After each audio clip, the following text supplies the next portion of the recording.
And let us begin. And really, we have quite a few, a number of people who have really joined, and would like to take this opportunity to join. To welcome all of you who have joined us to the to this webinar, which is about a COVID-19 vaccine trial that is happening in Sub-Saharan Africa. It is known as Ubuntu trial, and we'll hear more about it. And this webinar is brought to you by COVID Advocates Advisory Board and AVEC. And we really are pleased to have you all in this very important discussion as we all really continue to figure out a world of COVID-19 and all of the dynamics that we really experience at different fronts, from a research perspective to community perspective, and just broad, at personal level. And really, we're not going to take a lot of time. We are just going to go right into it and introduce to you somebody who is going to be giving us this update today about Ubuntu, the Ubuntu, which is a new COVID-19 vaccine trial that is happening in the region, as we have said.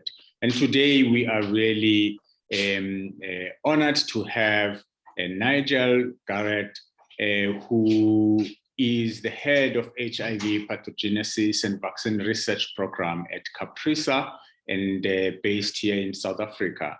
And Nigel is the CAPRISA investigator of record and has really worked with the HIV Vaccine Trials Network on a number of studies that, with the vaccine studies that are conducted through this network. And Nigel currently serves as the international co-chair on the CoVPN 3008, also known as Ubuntu mRNA vaccine trial.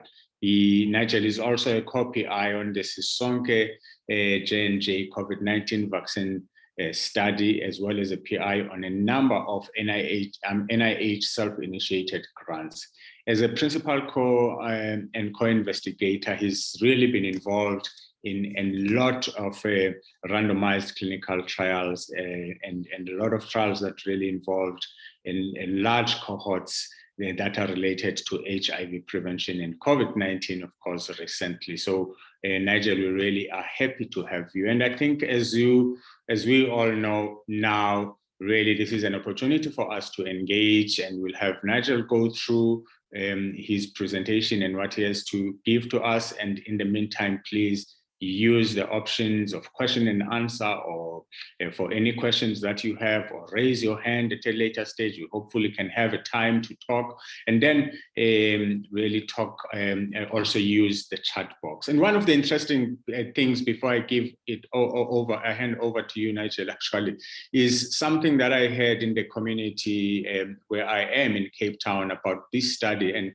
from somebody who is a community worker, which sounded more like a very lovely story, in the sense that because this study, part of its inclusion is involving people who live with HIV, and there's really a sense of attention that is given to people who live with HIV, and in particular, given the concerns that they've been having, with a lot of misinformation, disinformation, and perhaps some good information, but that is not in context, which also has really, sounds like people living with HIV have really been concerned about all of this. And this trial is partially able to answer that, I hope. And over to you, and welcome, Nigel. Thank you so much, Thando, for that kind introduction. I've been a long-term admirer of AVAC and some of the other organizations, the organizers here. I particularly like those wonderful summary posters that AVAC make on where we are with HIV and so on. But I'm also glad to say that Kagisho from the team, I see, has joined us here on the call. He's kind of led the community team in the Ubuntu trial. So I think maybe he can then join a bit later in time in the discussion as well, to give a bit more feedback from that part. But wow. I will try to give you an overview, and I'll just project my slides and kind of bring everyone up to speed where we are, and also introduce Ubuntu. So let me just share my screen.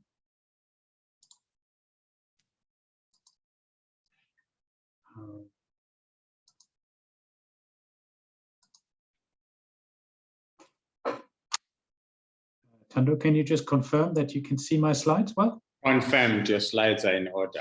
Okay, fantastic. So I'll start then. I've got quite a few slides, but I'll go through them relatively quickly so that we have some time for discussion at the end as well. So very briefly, these are just, I think you mentioned this already in your introduction, some disclosures. So the outline today, I thought it would be good to give you a very brief update on the pandemic, not too long. Very quick update on the SARS-CoV-2 vaccines that are currently being used and how effectiveness of those, and just some latest concept that may help community people and others to also engage with the community and answer some of those questions. Then spend a bit of time on COVID-19 and people living with HIV, which will then lead us to a discussion on the Ubuntu trial, and then a couple of slides on just how we can best move forward before we can start the discussion.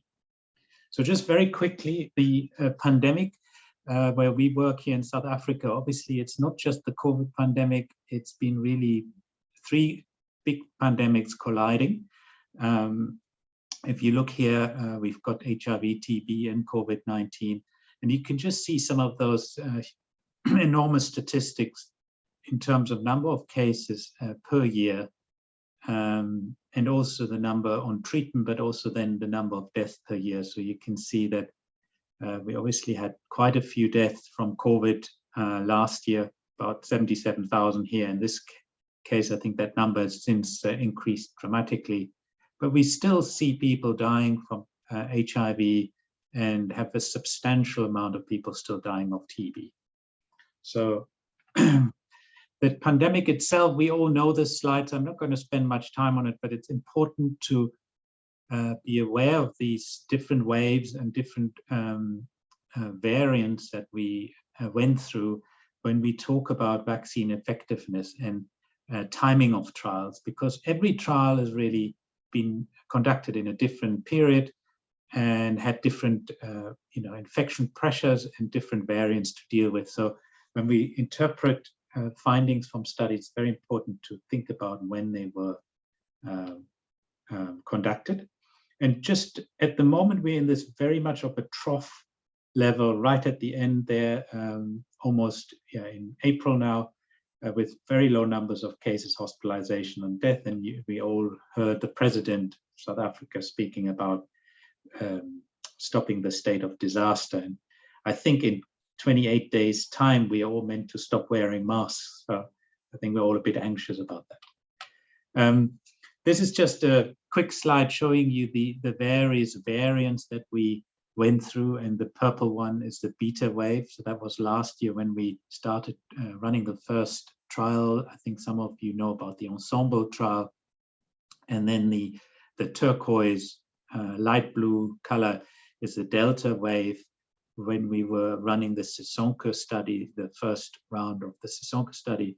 And then in orange, you can see Omicron emerging more recently when we were giving the Sisonke boosters and also started the Ubuntu trial in South Africa in about November, December time. And then you can see that red curve emerging with it, which is now causing these little blips everywhere, the BA2 variant, which is essentially still Omicron, but a slightly different type of Omicron. And then just to remember, sometimes when we see the cases being reported across Africa, we think we don't actually have that many cases. But then you look at the excess mortality reported in globally, and you can see that that is particularly high in African settings. So you can see on the left side there, the more orange the color, the higher the ratio of excess mortality. So in some of those countries, it's 1 to 20. So maybe one case recorded, but we think it's actually 20 people died per person. So, and then on the right, you can just see the mortality rates a little bit more that are also very high in some of the, globally really, but also across Africa. The vaccination map hasn't really changed dramatically. It still looks a little bit disappointing for our continent, with now some countries having reached obviously more than 10%. South Africa has reached about 40%. But in general, we still have very low vaccination coverage across Africa. And, you know, that's something maybe to discuss later, but obviously the younger population has something to do with it, but also perhaps engaging and providing access for younger population has particularly been a challenge in South Africa and other countries. So here's just the latest figures for South Africa, where we have 43% fully vaccinated at this stage. You can see that right at the right, and then you can see it broken down by each province. So some of the provinces are doing a lot better than others, which is also a kind of a lesson we can perhaps learn from. So I'm going to tell you a little bit about vaccine effectiveness quickly.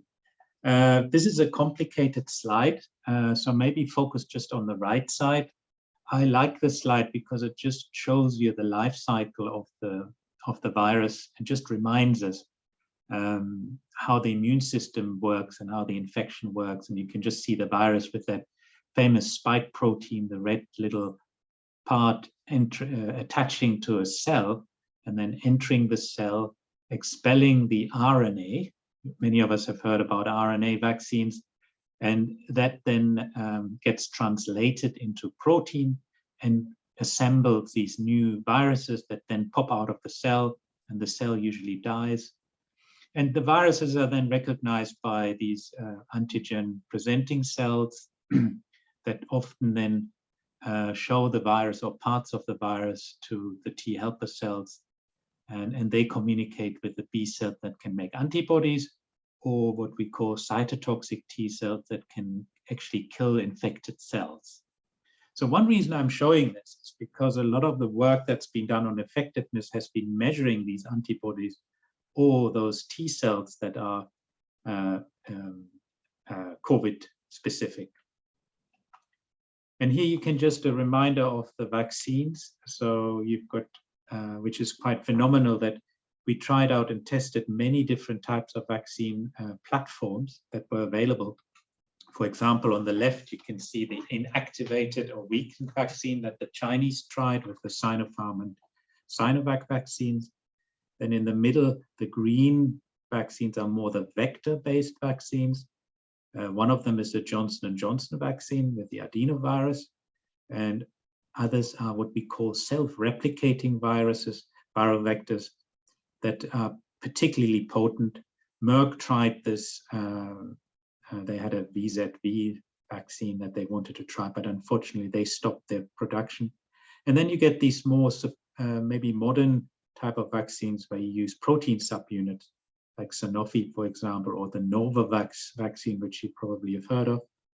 And then the famous DNA and RNA vaccines, and particularly RNA, I think, have been so successful, where you get the single strand of an RNA, which is encapsulated in a little lipid layer, and it is administered to the cell, doesn't even get incorporated into the nucleus of the cell, but allows the body to form these little viral proteins that look like the spike protein that the immune system then recognizes and essentially then primes the immune system to be alert when the real virus comes along. And just here, you can see all those trials we've run. The ones that are colored are the ones that South Africa took part in as well. The Pfizer, for example, and the J&J. Those are the two vaccines that were eventually rolled out by the government. And then we also looked at the AstraZeneca vaccine, which unfortunately had to be stopped in terms of rollout because of the effectiveness against the beta variant. We've been taking part in the Novavax trial, and also more recently in the Moderna studies. So very briefly, as an overview, what have we learned about vaccine effectiveness so far? And this is more of a summary slide of the benefits of COVID-19 vaccines. So we know that there are individual benefits and now community benefits. And some of the individual benefits are obviously reducing asymptomatic infections or clinical infections, severe infections and hospitalization and death. But there's now growing evidence that it also reduces the progression to long COVID when people are infected.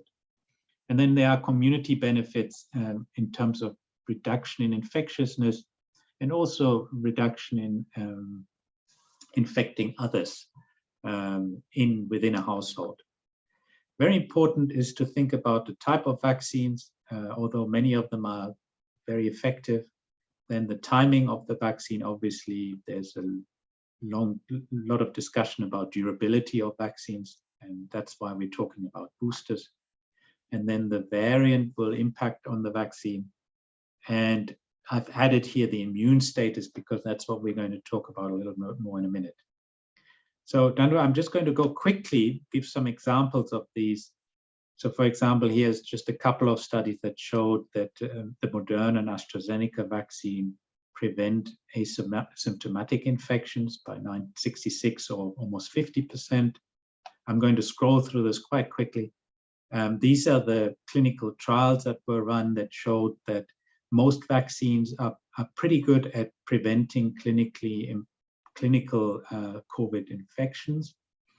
And then here you can see that a lot of the variants, the Beta, Delta, and Omicron, all impacted on vaccine effectiveness. So here for AstraZeneca, for example, that was 70% effective against this ancestral viral strain. You know, the vaccine effectiveness in the South African arm of the study went down to 10%, and that stopped the rollout. But also the other variants impacted on the effectiveness. And similarly, maybe not as pronounced for Pfizer, also vaccine effectiveness against Delta and especially also Omicron went down. And that is why we introduced the boosters initially in Europe and the US and then also in South Africa.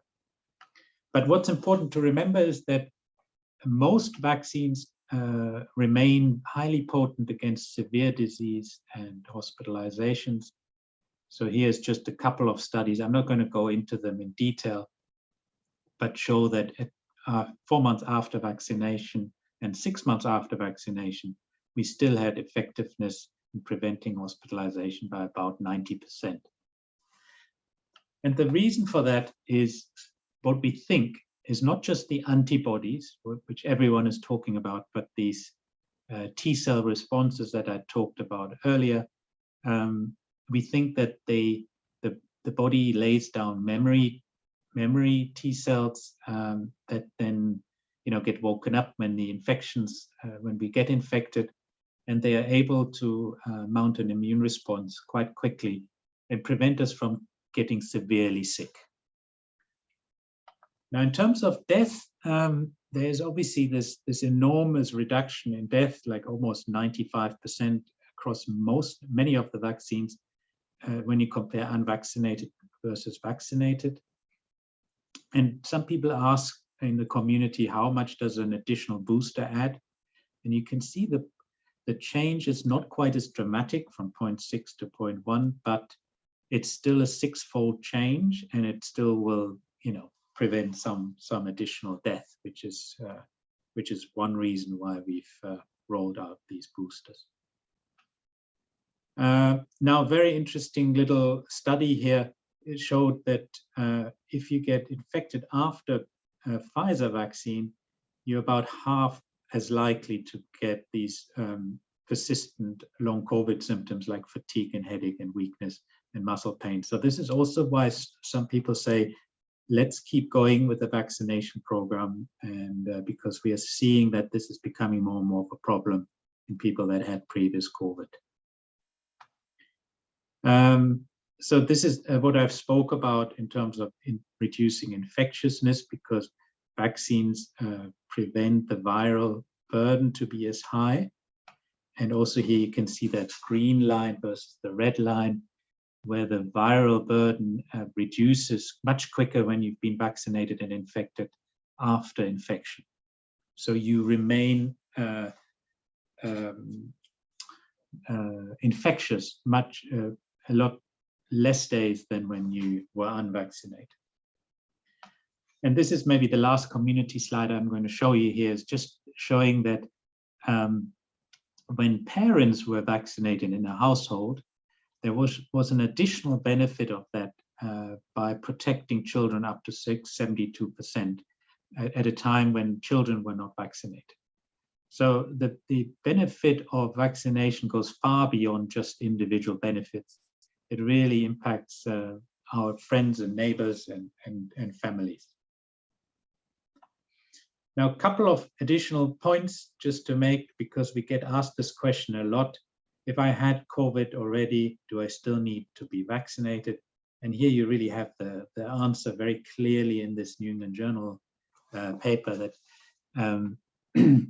reinfection rate in vaccinated people who had previous COVID were 2.5 versus 10, so almost more than four times less in that population, showing a vaccine effectiveness still of 82%.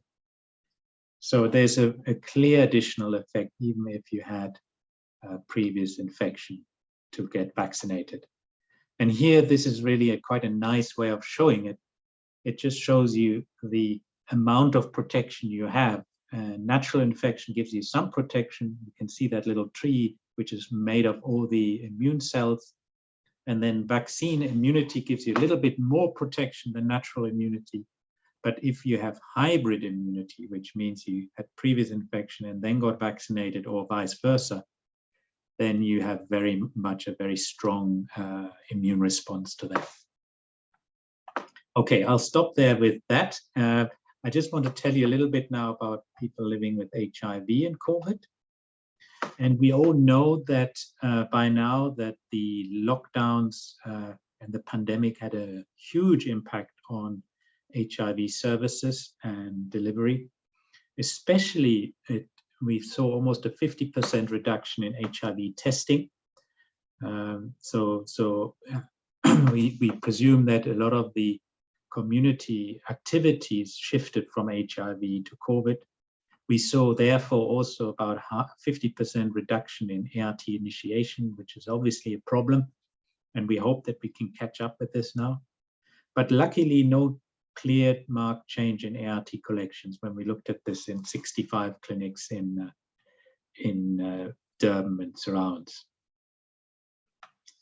This is quite a busy slide, but it's just trying to show you that HIV and TB has consistently been seen as a risk factor to an increased risk of dying when you have COVID.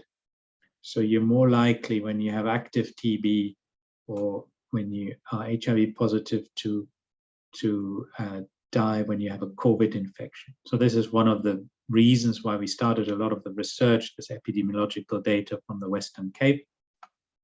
And they looked into this a little bit more in detail and found that people that are not well with HIV,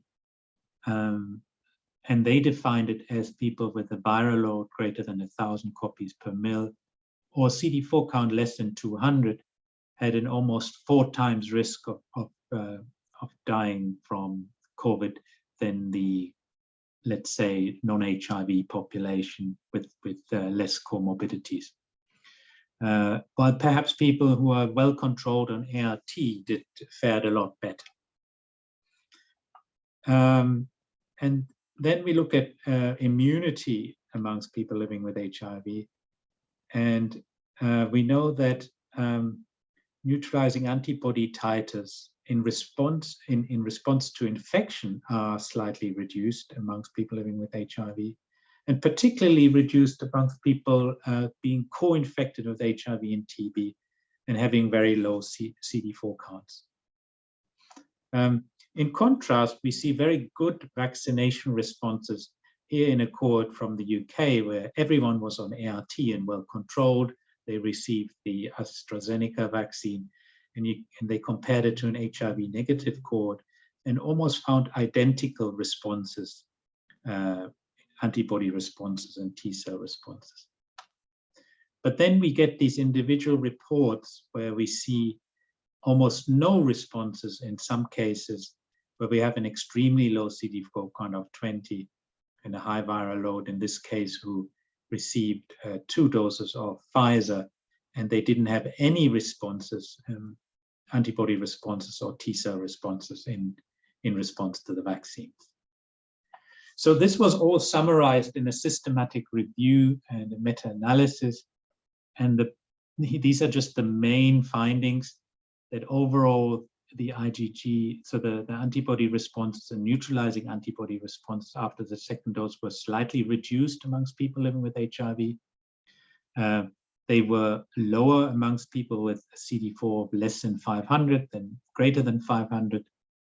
The vaccine effectiveness overall was slightly reduced to about 65%, maybe compared to about 80 to 90%.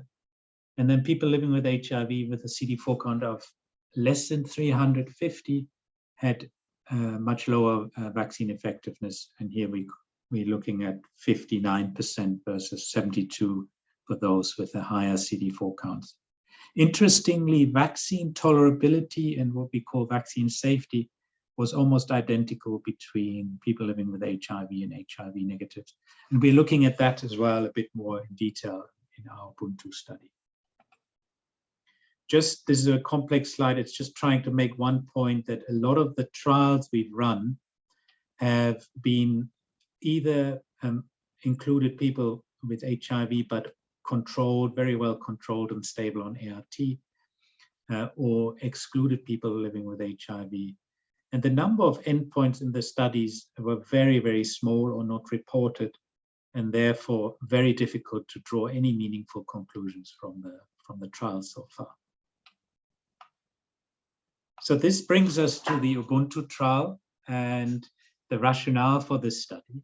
And the idea was really to address some of these knowledge gaps for COVID mRNA vaccines amongst people living with HIV on and off ART in settings of high HIV prevalence.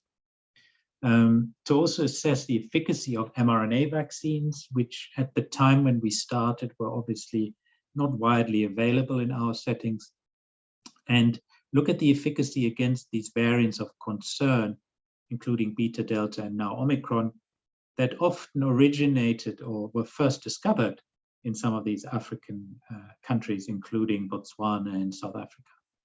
And then learn more about vaccine responses in people with prior infection, because in Sub-Saharan Africa, we now have up to 80% seroprevalence for COVID. So that means some people had some exposure to COVID, the majority in our setting. And then to evaluate the T-cell responses in a large cohort. So we're trying to find some correlates of protection, we call it, immune correlates, what protects you from COVID and what doesn't. And obviously look at different CD4 counts as well. And then provide some safety data to the local regulators and facilitate the access to another mRNA vaccine, which in this case is the Moderna vaccine across Africa. This was the original design, so it took us a while to get the study off the ground. And we originally designed it as a placebo-controlled trial when the vaccine rollout hadn't advanced very much. Here you can see like either 3 versus 2 doses. And if you had previous SARS-CoV-2, it would have been 2 versus 1 dose. And then a large correlates sub-study of immune markers among people living with HIV who are SARS-CoV-2 negative. We have changed this design recently. We wanted to give everyone at least 2 vaccines. So the study is now looking at providing either 3 or 2 doses of vaccine for depending on whether you're SARS-CoV-2 positive at baseline, so whether you had previous COVID or not. And we have an HIV positive group and an HIV negative group. And everyone who's SARS-CoV-2 negative at baseline gets 3 doses. Those that are SARS-CoV-2 positive at baseline in each of those groups gets 2 doses. we did open up an opportunity to make one last change to this protocol in case what we call a variant booster may come along that we could test in the study. So this is a hotly debated topic where we trying to work out whether there's any benefit in giving people not just the ancestral boost to a vaccine, but an Omicron or a variant boost, or what they call a bivalent boost, where you have half ancestral virus and half variant virus in it. This is really to adapt to the evolving pandemic. Here you can see it's a little bit difficult to see the numbers, but we have now enrolled almost 6,200 participants. About 2/3 of them are SARS-CoV-2 positive at baseline, so that works quite well with our calculations. And we are enrolling about 500, roughly 500 to 600 a week. So we're hoping to accelerate that now that a lot of the non-South African sites have also joined the study. There's one interesting finding I wanted to share with you, which was just published yesterday, that we found a strong correlation of CD4 count with what we call asymptomatic carriage. So when we tested everyone at baseline at enrollment in the study, we saw that 40% of participants, that was during the Omicron outbreak, with a CD4 count less than 500 and they were SARS-CoV-2 seronegative, had positive PCR at that time point, compared to maybe about 20% overall, or 17% amongst the SARS positive. And then on the right, you can just see that a bit in a graph. On the x-axis, you can see the CD4 count, and then on the y-axis, you can see the probability of a positive PCR test. And you can see right on the left, the blue line and the red line are very high, where the CD4 counts are very low. So even up to 60–70%. So we kind of, the blue line says that someone is SARS-CoV-2 negative. So they have less immunity, and that explains why the blue line is amongst higher than the red line. But then it seems like the CD4 count has a lot to do with whether you have what we call persistent virus, viral infection or not. Now this is important, and this is my last point in this presentation, because of this phenomenon that has been described in 2 or 3 case reports amongst people living with HIV in South Africa, but also amongst the cancer patients in the UK that were immunocompromised because of chemotherapy. And what we see here is in blue, someone with a detectable viral load over time, over about 7 months. And in orange, you can see the SARS-CoV-2 virus is also high over about 6 months. And then at the time when the ART was efficiently switched eventually, the HIV viral load dropped, and you can see the SARS-CoV-2 viral load also dropped.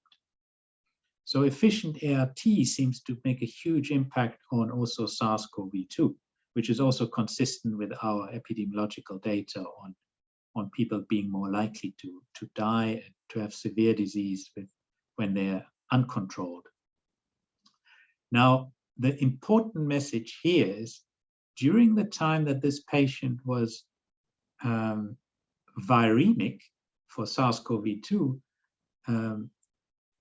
the patient accumulated several SARS-CoV-2 mutations. So one hypothesis for some of this variant evolution is that if we have severely immunocompromised populations, it is possible that perhaps variants have a way of evolving more easily. So that is actually something we really want to look at in Ubuntu much more clearly. And that is why we're now proposing to do quite frequent PCR testing on anyone who tests positive, just to work this out a lot better. Now, how can we move on from here?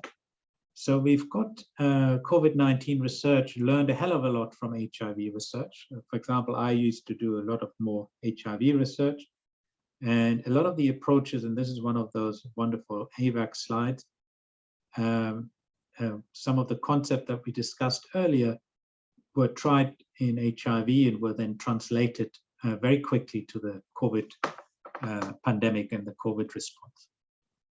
And one interesting new way of, we think we may be able to elicit perhaps an efficient immune response against HIV is described on the right. It's quite complicated, but what it really is saying is that we need perhaps what we call sequential vaccination. So slightly different vaccines given in sequence to help the immune system to form very strong antibodies against HIV that would then be floating around at the time when we get exposed to HIV. And one way to do this is potentially using mRNA technology. And that is one additional reason why many of us are excited about working also with companies who do mRNA research. Here's, for example, a study that was done by Moderna and IAVI and others in animals, in non-human primates, where they tried this out to give us different mRNA vaccines, and then also not a trimer on top of that. And then they exposed the animals to an animal type HIV virus. And many of them were able to stay disease-free, which is showing up to 88% effectiveness. So this is definitely a concept that is now going to go into clinical trials. I think the phase 1 studies are already being planned as we speak, and will open a lot of additional opportunities, I think, for a potential HIV vaccine. Now, in conclusion, then, I think it's been a remarkable journey for all of us in the last 2 years. It's been very interesting in terms of science, but we know that this pandemic is not over yet. There's increasingly more vaccines available, and we hear that some of these vaccines will unfortunately get wasted. But the rollout across many parts of Africa is still lagging behind for many reasons.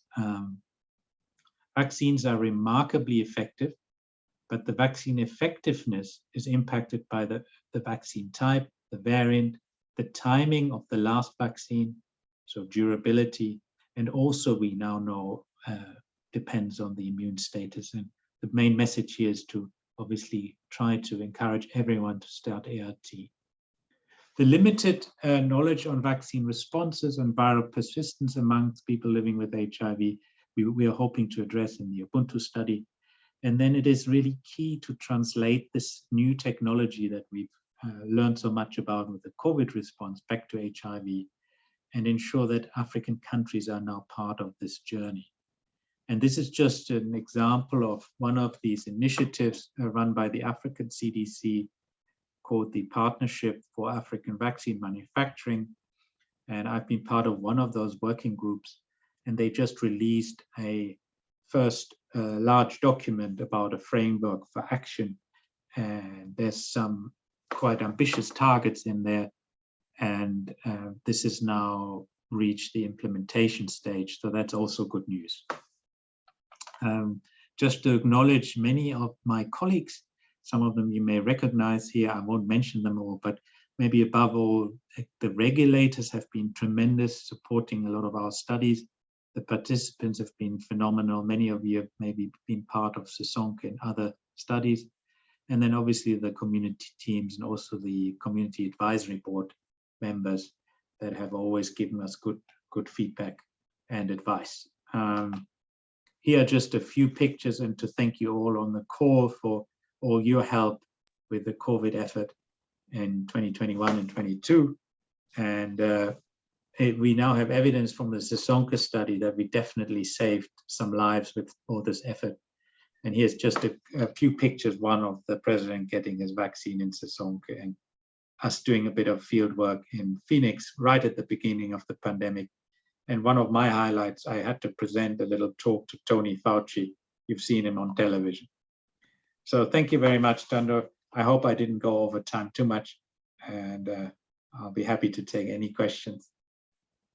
No, you didn't. And thank you very much, Nigel, for really a comprehensive update broadly just around where we are, at least in the region, and of course, South Africa, with regards to the state of COVID-19 situation. Of course, noting the anxiety we have about the changes in the regulations in the country, and I think obviously there's really interest on the Ubuntu study. And in fact, one of the quick questions, and we again really encourage you all to put your questions on the chat, and if you also have an option of putting it in the question and answer option. And in fact, we really would be happy to hear from you. If you raise your hand, we will really make means to hear what you have to ask us. And I will start with the question from Udom, who is out in Asia. And Udom would like to know why the dosage of mRNA HIV vaccine is higher than mRNA vaccine for COVID. And also noting that it is actually by the same company. What is the rationale for this? Oh, it would actually be interesting to hear, or if he is an expert in that field.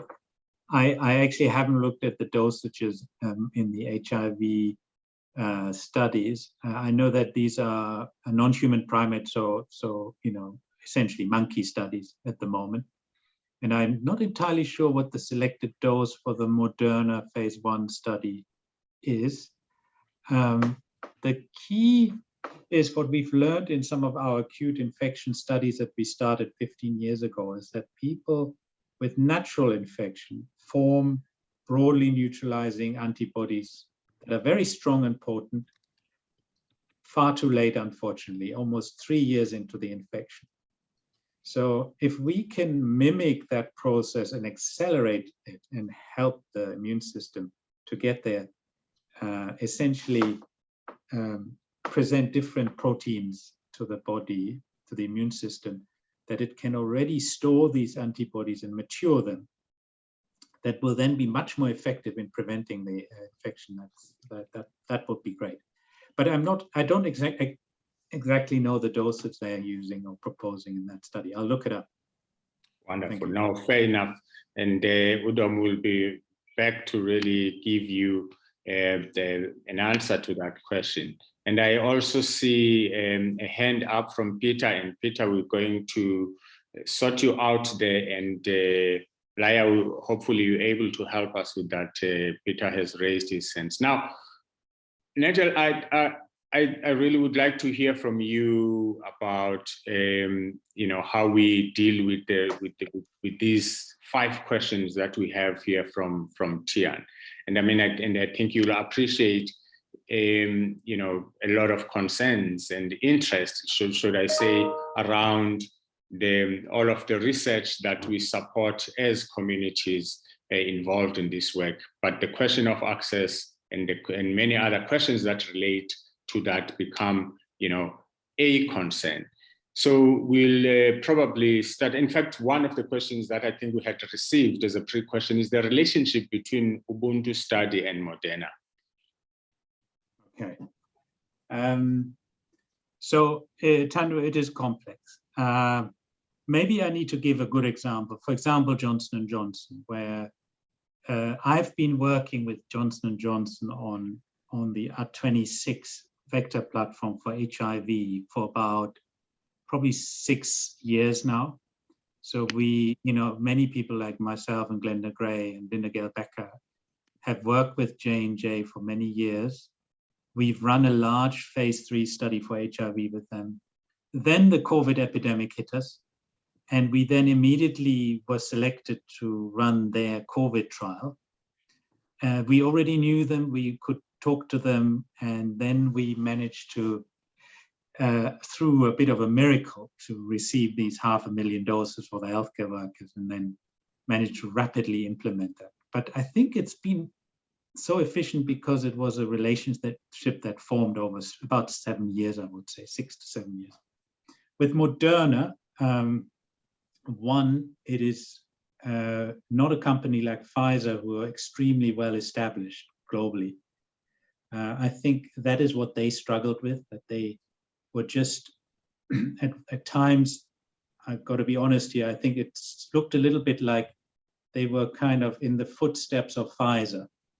You know, Pfizer would go to Europe, Moderna offered Europe the vaccine, then Pfizer would go to the Asian market, Moderna would follow, then Pfizer would go to the children in the US and Moderna would follow. So I think what happened with Moderna is that we didn't manage to do a study with them. And that was so disappointing for us, because once you do a study, you get to know each other. You, most importantly, engage with the regulators. So SAPRA, in its own clauses, our regulator says you need to provide some level of post-trial access to participants. And we always have to justify how that works. So for example, now that we're running Ubuntu, but much more importantly, we've been able to engage with Moderna on the Sisonke study now. So we have a second little thing that we hope some of you will still help us to do and join in, is a Moderna boost study in Sisonke. And Moderna has been extremely forthcoming to work with us and also, you know, support us, and then definitely agreed immediately to, you know, engage a regulator and supply them with anything they need for licensing. So essentially, I think that would be the goal, to get the vaccine licensed. And then the issue then is obviously costs and prices and so on. That is another discussion, I think, what then the eventual cost will be, and access for the population. But it's been a difficult journey. There is a separate issue that Tian is referring to with the Ubuntu trial, and that was that part of the Moderna vaccine, as far as I understand, was developed at the NIH, which is a publicly funded institution. And that caused some concern and a bit of a dispute between Moderna and the NIH about intellectual property rights for the vaccine. And I think that is where we got muddled in. And it wasn't our fault. You know, it was a dispute that was above us, that we just could not shift quicker. And eventually we managed to actually get access to the vaccine through the US rollout, through the NIH, which was then the solution to that issue. Yeah. Yeah. No, thank you, Nigel. In fact, just as a quick follow-up to that question, and maybe to sort of give an idea of, I don't know if it, well, I mean, I think one of the things is really saying you sort of come forth about all of these developments. Do you feel the discussions are really, fair enough? You're saying it's very early in the working relationship, but would you say, if you meet a community person, say in South Africa or in any other part where the trial is happening, that the discussions really have happened with regards to post-trial access from this product, especially given the population that is really a focus in as part of this study, of this trial? Yeah, so we are pushing through the Sisonke 4 Sherpa study, we call it, to really engage Moderna and on the booster front. But what I've now discovered is that we're trying to also now re-engage through Ubuntu. So the two projects are slowly now starting to, that is my ambition, to merge a little bit more, that we learn from each other. Obviously it's one product, one is half dose, one is full dose, for the half dose for the booster. But ideally this would develop into a bigger program. And then for me, the ideal outcome would actually be to work with Moderna on an HIV vaccine, which would then also benefit this population. Tando, what we're realizing about the population, maybe Kagisha wants to say more, but it's an extremely vulnerable population in Ubuntu. These are people that I think 20% of them are unsuppressed, many newly diagnosed. many of them, essentially, they haven't had access to a vaccine for whatever reason. Maybe they didn't want it, or maybe they didn't get the right information. Maybe they didn't have access to the right information. But to still find now a large amount of people who just haven't had the vaccine, but they're coming to us to get the vaccine. So it's not that they're anti-vaxxers. And I've just spoken to my community liaison officer, and Ivy said to me that there's no shortage of people wanting to enroll into Ubuntu. So I think, you know, for me, this trial still has an important role to play. Although we have a rollout running, which makes it more difficult to run a trial, but we are giving everyone the right vaccines. So it's an extremely valuable cohort to work with. Yeah, no, I mean, and I think that actually is a reflection on the state of the public health system that you are having.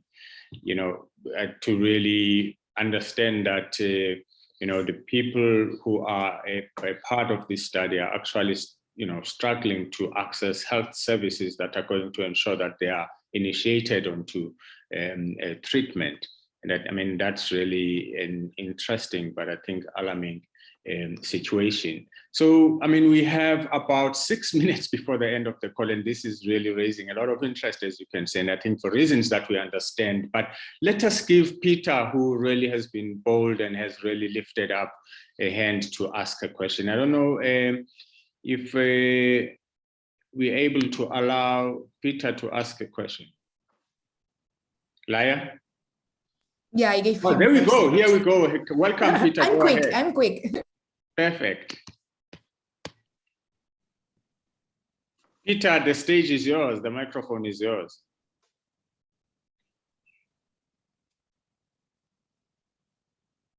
All right. To just kill that silence, and we'll hear when Peter comes through. I think there is a call to action from Nita about a follow-up, and that may the investigators have messages on access negotiated with farmers, shared with advocates and communities, as often these are discussed at webinars and not known to the public. So it really would be great. Peter, please, if you are able to switch on, just go ahead. We just, you know, continuing because we cannot hear you, and I see you are still on mute. So I think really the whole messaging around post-trial access, and that it should really be out there so that we, I mean, it's a concern, and I am sure that you really appreciate that. Yeah, and I think we've all learned our lesson. You know, there was this entire intellectual property type of transfer and making the mRNA sequences available for other manufacturers, including in South Africa. So the Sherpa study, which is the Sisonke follow-up, is sponsored by the MRC, obviously co-sponsored by Moderna. That actually has a contract that will include some of these clauses a bit more in detail, that we're hoping obviously to make sure that we, you know, work with them, and that there's some sort of technology transfer. I think that's really what we need, not just a little commitment about giving a bit of vaccine for free or so. You know, we really want to be part of the solutions going forward. So we're holding them much more to account, but it's much easier when you run a study with them, not without them. Yeah, I know. I guess it's always easier to eat the elephant from inside. We hear, and I mean, I think though part of the messaging that is really coming through here, especially pertaining to Moderna and the stance, it's really relates to, I mean, I think it really calls for ongoing conversations between communities and advocates, so that we really present these messages, because, you know, these issues really are a very a tricky line between the work that is being done and access to community, you know, to these products. Now, Peter has resorted on writing the message because the speaker is not working. But in the Ubuntu trial, how are you able to use trials on virally suppressed group? Or is it not the, I can't really tell what it is, but I think we get the gist of the question. Virally suppressed groups, do you kind of get a sense of what Peter is asking there, Nigel? I'm trying to find the question, but I think it's on the question and answer option. Yeah, we're obviously enrolling, and we're trying to offer anyone enrollment who's living with HIV, and obviously we also have an HIV negative cohort in there. But obviously we'll try to start everyone on ART as quickly as possible, and then offer them the vaccine about two to 4 weeks later, roughly. So the nice thing is we will have CD4 counts and viral loads and so on, so we can measure everything and give much more detailed information about the immune system in people living with HIV and what the vaccine responses are, and also what the safety is. And all right. Yeah. So no, thank you very much. And I think on that note, we would really like to thank everyone. And I think you can see, Nigel, the messages that are very direct to you as researchers to really stand up for post-trial access and for the general public. And I mean, maybe Tando, Tian's figures are staggering. You know, these drug companies have made a lot of money, and that's absolutely clear. Yeah. So we got to keep our voices heard. We need to kind of work with them, but also hold them to account, I think. And absolutely. It's much easier when you have these calls where you get to know people as human beings as well, you know? Indeed. Because then you can start working on things a bit more easily. Yes. Yeah, no, it seems really that's the most important thing, really, that we know that this is really about people, it's about communities, it's about society. And I think there is a call there from Nita about a need to have a follow-up call on this. And I think that kind of gives you a homework on really these important issues around this. And I think we really reached the top, which is the end of our session today on new COVID-19 vaccine trial in Sub-Saharan Africa, Ubuntu trial.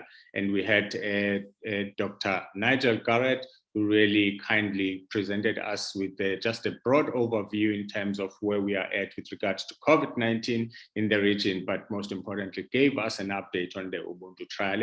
And also thank you to Kapiso. And I mean, it's said that we're not able to, to hear from him as part of this conversation, but I think we will, as the COVID-19 advocates group, we're really going to look at having a follow-up on this trial. Otherwise, at this point in time, thank you very much, and until next time. Thank you very much. Bye. Bye-bye.